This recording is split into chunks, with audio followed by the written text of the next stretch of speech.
ngi ma fekk Amérique ci dëkk boo xamante ni quartier espagnol la. mais demoon naa bay génne samay bagage di taxaw ci mbedd bi di. dëgg waay wallaahi comme di dof di def. dama yàlla baal ci baatu dox ñu baal ma ci. waaw mais noonu laa ko mën a expliquer. pourquoi ma am courage wu parler ci. c'est-à-dire loolu daf ma permettre la seule chose nag bi ma doon évader loolu mooy su ma sëggee nekk sama téléphone maa ngi xool lan laay créer est-ce que du ma defar ay lunettes est-ce que du ma defar lii envoyé ko sama ay xarit am naa sama benn xarit boo xamante ni doomu yàq ma loolu mu ngi Washington des marques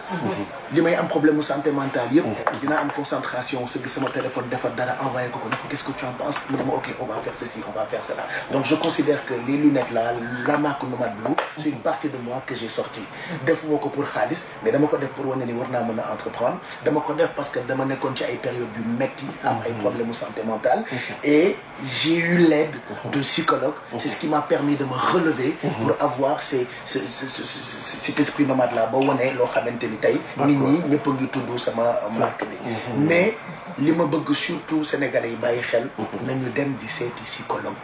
problème kenn du ko denc waaye kenn du ko nettali mbokk kenn du ko nettali xarit kenn du ko nettali collègue kenn du ko nettali àndandoo parce que yooyu yëpp def naa ko yooyu yëpp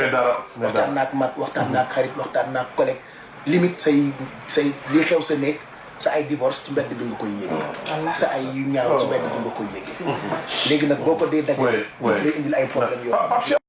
dal leen a jàmm kon mi ngi noonu loolu mooy li nga xamante ne kii di Pape Cheikh Diallo dañ na koy leeral loolu nag mi ngi aju ci feebar bi nga xamante ni feebaroon na ko ba demoon fee ca Amérique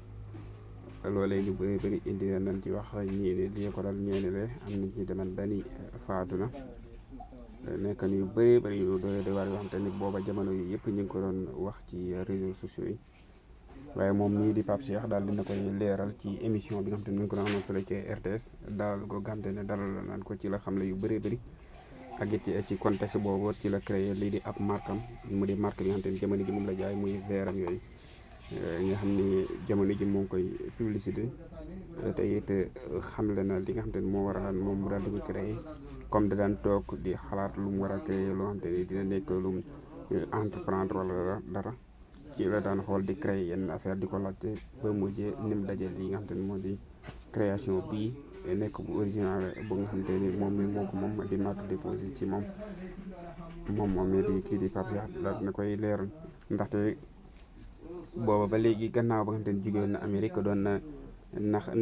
naqaral ñu bëri ñoo xam te ne doon nañ ko ci wax lu ne ci naan faatu na bam naan dëj bi kañ la ak yu bëri yoo xamante ni booba doon na ko posté ci biir ci canal Facebook am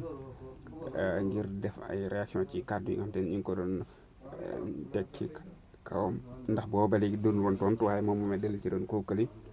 ci loolu nga xamante ni ñoom doon nañ ko wax